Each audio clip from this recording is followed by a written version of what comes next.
Om Shanti. Om Shanti.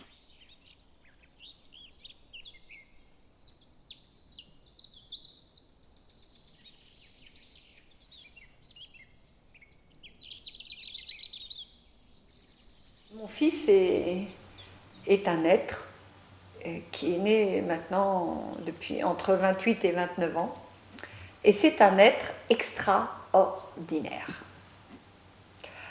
Alors c'est un être extraordinaire dans le sens de il est extra et il est pas ordinaire.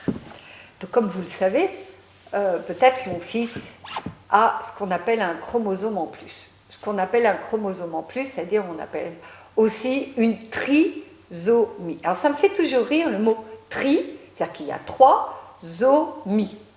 Bon, j'ai essayé de m'amuser avec ça, mais en vérité, j'ai pas réussi à m'amuser. Mais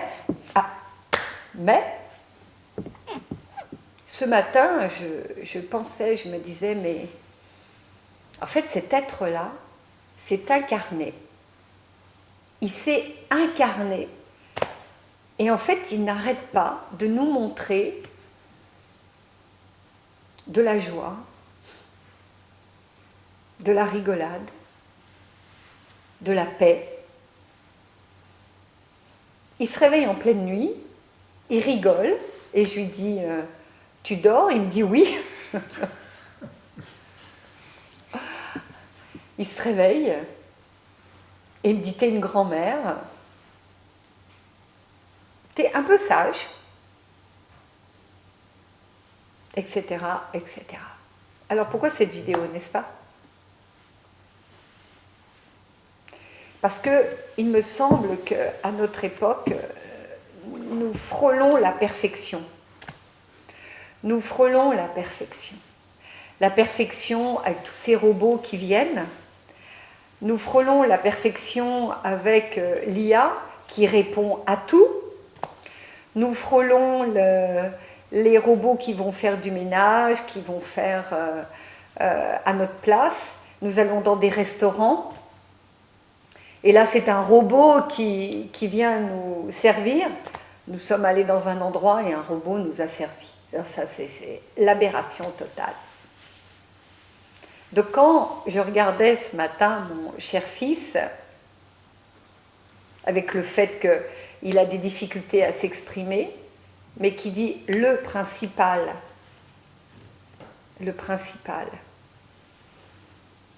Hier, j'étais un peu en difficulté parce qu'en ce moment j'ai des vertiges et je suis arrivée près de lui et je m'assois et hop, j'ai un vertige et tout de suite il m'actionne Ajna et hop, il me balaye et il me dit ça va maman? Il me prend dans ses bras, il me dit t'es un peu fatiguée, repose-toi. Il m'offre une énergie. Voilà. Dans cette dimension que beaucoup d'humains cherchent. Beaucoup d'humains font beaucoup de choses pour trouver cette dimension. Et lui, il a ce courage d'être incarné, de porter avec conscience, puisqu'il a conscience, de ses limites. Il les brasse, il en rigole, il dit « aide-moi » parce qu'il sait qu'à un moment il ne peut pas faire.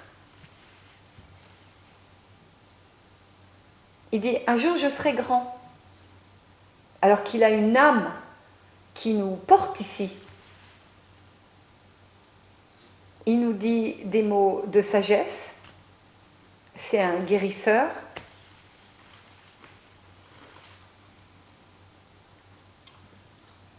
Donc il est loin d'être dans la perfection. Parce que, dans la contradiction de ça, il va jouer avec des dinosaures, il va s'éclater, n'est-ce pas, à rire. Et on se dit, mais il rit de quoi en fait là? Et il rit, n'est-ce pas? Il se met à rire, à rire. Est-ce que nous, on fait ça? Est-ce que nous, des fois, on rit, on rit, on rit, on rit? Donc en fait, il est tout proche de son âme, avec ce courage de cette incarnation, n'est-ce pas? Parce qu'il faut les porter quand même, ces limites. Il faut les porter tous les jours, cette conscience de se dire, toi, tu peux faire ça, moi, je ne peux pas le faire. Nous, ça nous brasse constamment, nous, les humains, les ordinaires. On est tout le temps en train de voir le meilleur, j'ai encore ça à apprendre, je dois encore faire ça, je ne suis pas encore assez, je n'ai pas encore assez. Mais lui, alors, c'est le dernier de ses soucis. Hein. Par contre, hier, il nous a fait des crêpes pour tout le monde. Il dit, qui veut un gâteau pour toute la famille? Donc en fait, il porte ce nous. Il porte le nous.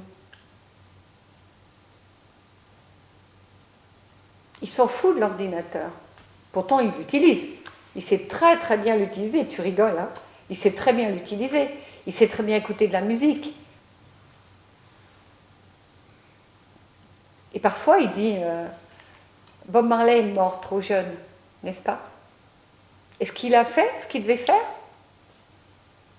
Donc quand je l'entends me dire ça, je me dis, et nous qui ne sommes pas extraordinaires, et nous qui n'avons pas un chromosome en plus, et nous qui n'avons pas une trisomie, embourbés dans notre perfection, embourbés dans notre vouloir, embourbés dans notre je veux.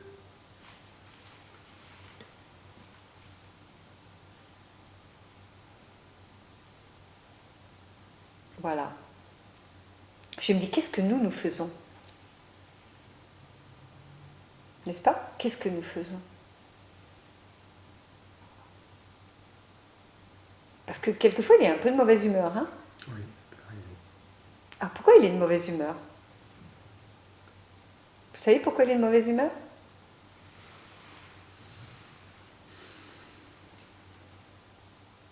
Parce qu'il sent l'énergétique autour. Il sent que c'est pas calé. Parce que, est-ce que tous ces êtres extraordinaires viennent, et on le sait dans la voie bouddhiste, on le sait dans des tas de voies, ils portent une énergie, n'est-ce pas? Ils maintiennent un certain type vibratoire, justement parce qu'ils ne sont pas accrochés à l'égotisme.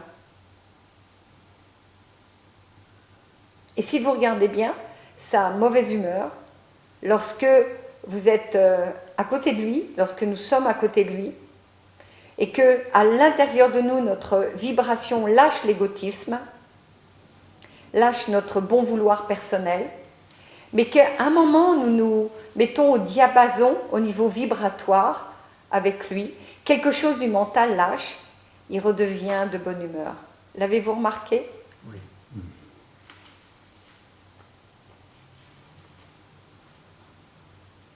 Alors, je crois que nous n'avons pas... nous ne sommes pas obligés d'avoir un chromosome au plus pour aller dans cette direction, n'est-ce pas? Voilà. Mais, moi je suis sa mère. Reliée directement à cette vibration. Cette vibration qui dit de ne jamais lâcher. Jamais, jamais, jamais lâcher. Car c'est un sacré exemple de voir cet être qui parcourt son existence, son karmique, avec tant de volonté, mais pas une volonté égotique, une volonté d'amour, une volonté de partager. Quand il dit « ça va, toi ?» Quand il dit « ah, t'es là, toi ?» Avec peu de mots. Mais avec cette expansion de conscience, vous êtes d'accord? Oui. Il est quelque part, vous êtes à côté de lui, n'est-ce pas? Vous passez une journée à côté de mon fils et votre énergie revient en paix, tranquille. Il vous conduit dans ce canal d'accueil. Vous êtes en accord? Oui. Il nous branche avec un élément de ce qui est l'essentiel. Et je me souviens qu'avec son père, il y a des années de ça, nous habitions à un certain endroit. Et là, il y avait dans la rue une famille et il y avait un jeune homme qui avait, je crois, à l'époque 18 ou 20 ans et qui avait un chromosome en plus, qui avait une trisomie. Et le père de mon fils discute avec lui. Et en fait, il lui dit, avec une conscience tout à fait tranquille, présente, en fait, ma mère, elle finit toujours mes phrases parce qu'elle pense que je ne suis pas capable de les finir. Vous vous rendez compte? Elle me protège toujours parce qu'elle pense que je ne peux pas me protéger. Donc ça fait 20 ans que cet être-là vit sans agressivité, sans râler auprès de sa mère, Alors bien sûr, moi qui étais psychothérapeute, on peut dire oui, on peut vous accompagner pour... Mais là, le sujet n'est pas celui-là. Le sujet n'est pas faire ressortir l'égotisme d'un être quand il n'en a pas. Vous voyez, bon, bang, bang. Non. Le sujet est de repérer son incarnation et ce courage de cette incarnation. Et que ces limites et cette non-perfection, si nous passons outre, n'est-ce pas, les limites et la perfection, et si nous regardons avec un nouveau regard, un être qui s'est incarné, avec tout ce que ça veut dire de l'incarnation, énergétiquement, de supporter le regard, et parfois je sais que c'est difficile pour lui. Donc il joue sur deux tableaux. En même temps, il conscientise le regard de tous ces humains qui sont différents de lui, et je ne dis pas que lui est différent d'eux, lui, il conscientise la différence de ces humains qui sont différents de lui. Et il va parfois vers ces humains en demandant, sauf que les codes de l'être, qui est juste ce contact de ce qui n'est pas nécessaire de développer, c'est-à-dire qui es-tu, qui je suis, ce je suis, ce dis-moi un peu la distance. Il va vers un être et il lui tient la main. Et là, oh, qu'est-ce que tu me fais? Donc tout cet espace d'intuition, n'est-ce pas? Cet espace vibratoire qui à un moment n'est plus mental, qui est un espace de rencontre, qui dans des civilisations passées fonctionnait pour nous. Nous voulons être en télépathie, nous voulons être dans une fréquence vibratoire, nous voulons, et quand il y a un être qui vient et qui se présente et qui a cette fréquence vibratoire, qui est-ce? Parce que son faciès est différent, parce que ses mots ne sont pas présents, parce que le mental n'est pas présent, parce que ce n'est pas la perfection du schéma que nous avons décidé, n'est-ce pas, dans la chronologie de notre, je dirais presque réussite, non?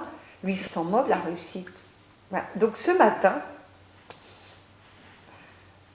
je me suis dit, chérie d'amour adoré, tu es née dans ce monde et je sais que nous allons écrire ici un livre à ce propos parce que cet être extraordinaire, si je continue, il vient presque d'une galaxie entre le passé et le présent et il forme le futur. N'est-ce pas? Il est porteur de cette vibration dont nous avons besoin dans cette existence. Exactement comme les peuples premiers. il voit une fleur, il dit « Oh !» Tout à l'heure, il me dit « J'entends la rivière, maman. J'entends la rivière. »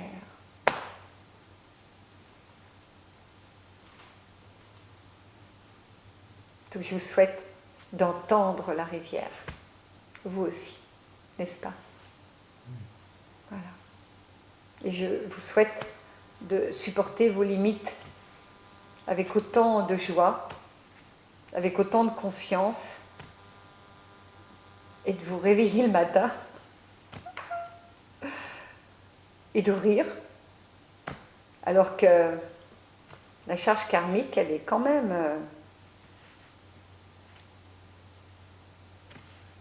pas si évidente en soi. Et encore, c'est moi qui dis ça, parce que j'ai un ego, hein. Parce que lui, il est au-delà de ça. Vous voyez? Il est au-delà. C'est moi qui dis ça. Voilà.